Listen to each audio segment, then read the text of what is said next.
Hello and welcome for another tips and tricks.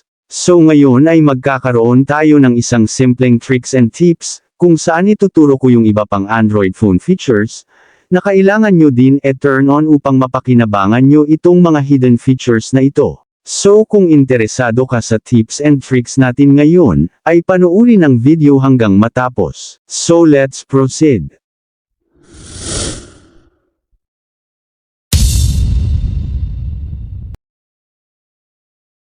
So yung unang Android phone features, na pag-uusapan natin ay iyong touch sensitivity, at paano nga ba ito ma-activate. Pumunta sa main settings ng cellphone nyo. Then scroll at hanapin ang display. Then i-click ang display. Tapos ay scroll nyo lang at hanapin nyo naman yung touch sensitivity. So ayan, ano nga ba at bakit kailangan turn on ang touch sensitivity? So kailangan natin turn on ito lalo na kung medyo makapal ang screen o glass protector ng cellphone nyo.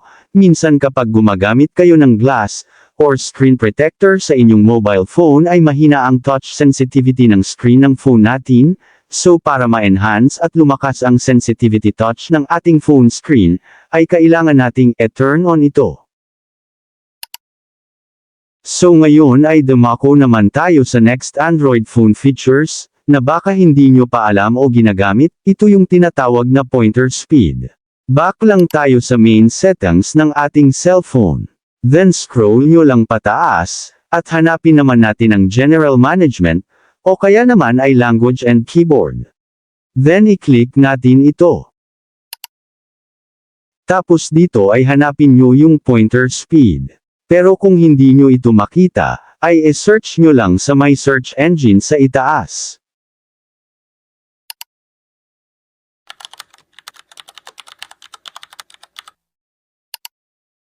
Ang features na pointer speed, ay para po sa mga gumagamit ng mouse at trackpad sa kanilang mga cellphone, ene-enhance nito ang sensitivity, at speed ng cursor, o mouse pointer movement ng cellphone nyo.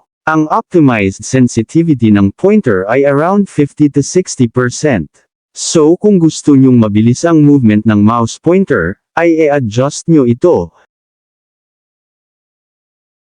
Depende kung gusto mong mabilis ang pointer, or kung gusto mo naman mabagal.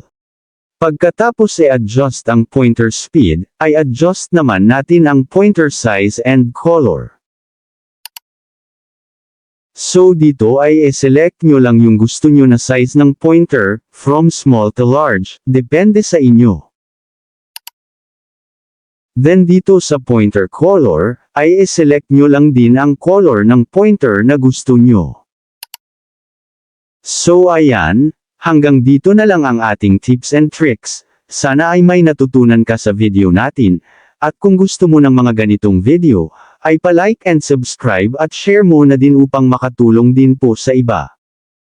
So ayan, sana po ay nagustuhan nyo ang video natin ngayon, at maraming salamat po sa mga nag-subscribe, at kung bago ka palang napadaan sa channel na ito, at gusto mo ng mga ganitong video, ay huwag po sana kalimutang mag-like, subscribe, at pindutin ang notification bell button, upang updated po kayo once na mag-upload ako ng bagong video.